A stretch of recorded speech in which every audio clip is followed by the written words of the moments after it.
two identical charge particle each having this charge itna are placed on a horizontal table with a separation of L between them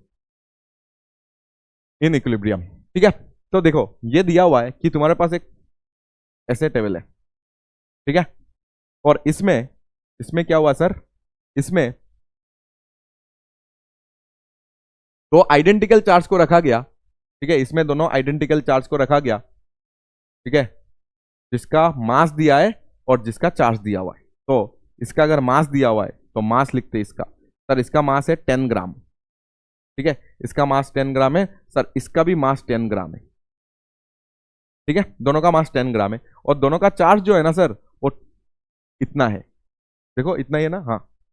और इसका भी charge इतना ही है, दोनों positive charge है, दोनों same nature का चार्ज है, क्योंकि नेगेटिव तो नहीं दिया है, तो दोनों सेम नेचर का चार्ज है, मतलब रिपल्शन होगा, ठीक है। अभी दोनों के बीच में सर L डिस्टेंस है, दोनों के बीच में क्या है सर, L डिस्टेंस है, ठीक है, और दोनों इक्विलिब्रियम में, दोनों ये इसको क्या करेगा, ये इसको इस तरफ धक्का देगा फोर्स, और ये इसको इस तरफ धक्का देगा, क्योंकि दोनों क्या है, पॉजिटिव चार्ज है, तो ये इसको इस तरफ धक्का दे रहा है, ये इस तरफ धक्का दे रहा है, ठीक है, फिर भी ये रेस्ट में है, तो तुम्हें बताना है कि if the coefficient of friction between each particle and the table is 0.25 find the value of L। तुम्हें यह दे दिया है, देखो थोड़ा सा इधर फ्रिक्शन मैच किया गया इधर, कि ये जो टेबल है ये रफ सरफेस है, तो ये अगर फोर्स ऐसे जाना चाह रहा है तो ये जो टेबल है इसमें एक फ्रिक्शन इस तरफ लगेगा जो स्मॉल f है, ये अगर इस तरफ जाना चाहता है तो फ्रिक्शन किस तरफ लगेगा, इस तरफ लगेगा f। समझ आया क्या, फ्रिक्शन का क्वेश्चन इधर डाल दिया। तो फ्रिक्शन अगर तुम्हें थोड़ा सा याद करना है सर, इधर अगर एक मास m होता है तो नीचे सर कितना लगेगा उसका mg, सर ऊपर क्या लगता है इसका नॉर्मल, क्या लगता है सर, इस पर ऊपर लगता है नॉर्मल। तो क्योंकि ये वर्टिकली क्या नहीं है सर, वर्टिकली इक्विलिब्रियम में, तो n इक्वल टू mg तो हमेशा होगा, ठीक है। और अगर मैंने एक फोर्स इसको F दिया, जिस फोर्स के कारण ये क्या हो रहा है, मूव हो पा रहा है, जिस फोर्स के लिए वो क्या हो पा रहा है सर, मूव हो पा रहा है, तो अगर मूव होता है तो इसमें लगता है काइनेटिक फ्रिक्शन। अगर ये F सफिशिएंट नहीं है उसको मूव कराने के लिए, तो इसमें एक क्या लगेगा, फ्रिक्शन लगेगा, जिसको हम लोग बोलेंगे स्टैटिक फ्रिक्शन, Fs, या तो F नीचे S। स्टैटिक फ्रिक्शन का जो वैल्यू होता है वो हमेशा, अगर इसको मूव नहीं करा पा रहा है तो मतलब जो जितना फोर्स तुमने लगाया उतना ही तुम्हारा स्टैटिक फोर्स हो जाएगा, और अगर मूव हो पा रहा है तो इधर काइनेटिक लगेगा, और अगर पूरा मैक्सिमम फोर्स लगा दिया फिर ये क्या नहीं हो रहा है, ये अभी मूव, ये मैक्सिमम मैंने फोर्स लगा दिया, अभी मूव होने वाला है, तब जो लगता है उसको हम लोग बोलते हैं लिमिटिंग, क्या बोलते हैं, Fs लिमिटिंग बोलते हैं, लिमिटिंग फ्रिक्शन बोलेंगे तब, ठीक है। अगर पूरा फोर्स दे दिया, अभी बस हिलने वाला है, बस अभी हिलने वाला है, तो मतलब तब पूरा मैक्सिमम इधर क्या लगेगा, फ्रिक्शन लगेगा, लिमिटिंग फ्रिक्शन। तब लिमिटिंग फ्रिक्शन मतलब मैक्सिमम फ्रिक्शन, ठीक है। और स्टैटिक फ्रिक्शन मतलब अगर 2 लगाया तो 2, अभी मूव नहीं हो रहा है, मैंने 2 लगाया तो तुम्हारा स्टैटिक फ्रिक्शन भी 2, 3 लगाया तो 3, 4 लगाया तो 4, अगर 10 में जाके हिलेगा तो 9 लगाने से भी 9 आएगा स्टैटिक फ्रिक्शन। 9 मैंने एक्सटर्नल फोर्स लगाया, ठीक है, अगर 100 लगा, अगर तुम्हारे 9.9 लगाया तो भी 9.9, 9.95 लगाया 9.95, अगर 10 लगाया तो 10, उसके बाद 11 लगाओगे तो 10 ही रहेगा, क्योंकि उससे ज्यादा नहीं हो सकता लिमिटिंग फ्रिक्शन, ठीक है। लिमिटिंग फ्रिक्शन तुम्हारा मैक्सिमम फ्रिक्शन है, उससे ज्यादा नहीं हो सकता। तो अभी ये सब तो इक्विलिब्रियम में, मतलब इधर पे जो भी तुम्हारा लग रहा है वो तुम्हारा Fs लिमिटिंग लगेगा, क्या लगेगा, Fs लिमिटिंग। और Fs लिमिटिंग अगर तुम्हें निकालने का मन है तो Fs लिमिटिंग निकालने के लिए डायरेक्ट फॉर्मूला था कि म्यू s इंटू n होता है, क्या होता है सर, म्यू s मतलब coefficient of static friction into n होता है सर, n क्या होता है सर, mg होता है, इधर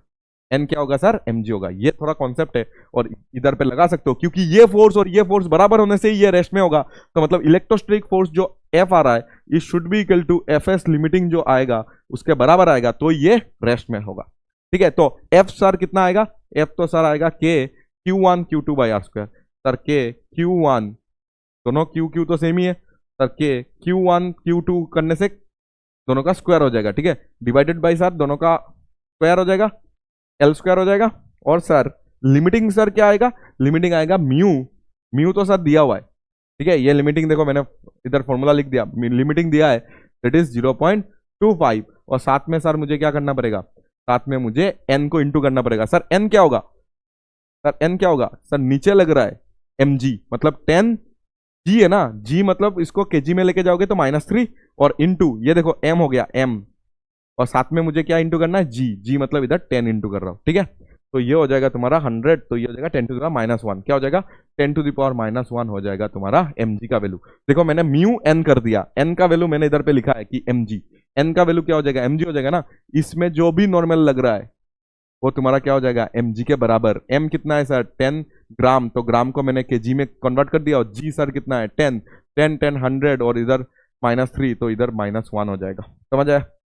ऐसे करके तुम ऐसे निकाल सकते हो। सर के का वैल्यू रखना है तो रख दो, 9 इंटू 10 टू द पावर 9 रखोगे सर, इधर अगर करोगे तो सर 4 आएगा, और इधर अगर करोगे तो 10 टू द पावर -14 आएगा, और इधर सर एल स्क्वायर है, वो एल स्क्वायर हमें निकालना है, और इधर पे अगर रखोगे तो कितना आ जाएगा 0.25, कितना आ जाएगा 25 इंटू 10 टू द पावर कितना आ जाएगा 25, इधर -2 इधर -1, तो इधर -3 आ जाएगा। देख लो अच्छे से, कैलकुलेशन है बस, कैलकुलेशन करोगे आंसर आ जाएगा, ठीक है। इधर सब कुछ सही है, इधर 9 है, 9 और -14 तो कितना हो जाएगा 9 और -14 हो जाएगा तुम्हारा -5 हो जाएगा, ठीक है, -5 आ जाएगा, इधर -3 है, तो आराम से सॉल्व हो सकता है, ठीक है।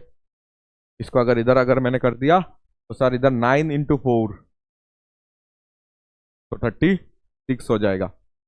ठीक है। और इस साइड ही तुम्हारा 10 इंटू कितना रह जाएगा, 10 इंटू इधर पे -5 रह जाएगा, कितना रह जाएगा -5 रह जाएगा, एल स्क्वायर नीचे रह जाएगा, तो एल स्क्वायर मैंने नीचे कर दिया। सर इधर कितना आ जाएगा, ये तो हो गया, ये तो हो गया, इधर कितना आ जाएगा sir 25 into 10 to the power -3 आ जाएगा, ठीक है। इसको अगर इससे कटोगे तो -2 रहेगा इधर, तो 36 इंटू 10 टू द पावर -2 हो गया, ठीक है ना, और डिवाइडेड बाई 25 कर दो, और इधर पे एल स्क्वायर को ले के जाओ, अभी रूट कर दो तो ये हो जाएगा 6/5, और ये हो जाएगा 10 टू द पावर -1, देखो रूट कर दिया तो ये आ गया आंसर, ठीक है। तो इससे अगर इसको करोगे तो कितना आ जाएगा, ये इससे अगर इसको करोगे तो आ जाएगा 5 का 1 पॉइंट, ठीक है। इसका अगर इससे करेंगे तो 1 पॉइंट, तो 1 बचेगा तो 2, ठीक है। तो 6/5 आया ना हमारे पास, तो 6/5 देखो ऊपर 36 से नीचे 25 है, ठीक है, 36 से नीचे 25 है, जब स्क्वायर रूट लेंगे तो ये 6 हो जाएगा और ये 5 हो जाएगा, ये 10 टू द पावर -2 था, ये 10 टू द पावर -1 हो जाएगा, तो 6/5 अगर देखेंगे तो आंसर आ जाएगा तुम्हारा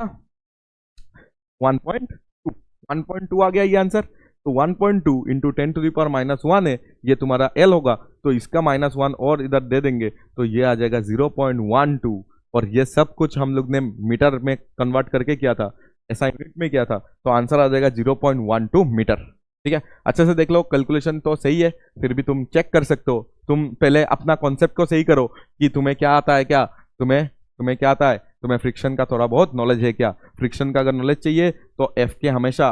हमेशा एफ के क्या होता है, थोड़ा सा छोटा होता है तुम्हारा एफ एस लिमिटिंग से, ठीक है। और एफ एस लिमिटिंग जो होता है ना वो वेरिएबल होता है, वो फोर्स के साथ वेरी होगा, और एक जगह पे आके मैक्सिमम वैल्यू हो जाएगा, उसके बाद वो मतलब एफ एस कब तक लगेगा, स्टैटिक फ्रिक्शन तब तक लगेगा जब तक तुम फोर्स दे रहे हो और एक जगह पे मैक्सिमम आ गया, मैक्सिमम लिमिटिंग फ्रिक्शन आ गया, उसके बाद और वो नहीं लगेगा, उसके बाद तुम्हारा काइनेटिक आ जाएगा क्योंकि वो मोशन में आ गया, और पूरा मैक्सिमम में पूरा इक्विलिब्रियम में क्या लगेगा, पूरा इक्विलिब्रियम में लगेगा एफएस लिमिटिंग लगेगा। अगर आपको नीट एंड जेई के लिए कोटा की स्टार बेस लेवल की कंटेंट चाहिए, वो भी 100% फ्री में पूरा कोर्स, तो इस यूट्यूब चैनल को आप जरूर ज्वाइन करें। एंड अगर आपको नीट एंड जेई के लिए फ्री में मेंटरशिप भी पूरा चाहिए तो आप इस QR कोड को स्कैन करके हमारा जो टेलीग्राम चैनल है उसको ज्वाइन करें। Telegram channel and YouTube channel दोनों की जो लिंक है वो डिस्क्रिप्शन में गिवन है। Thank you.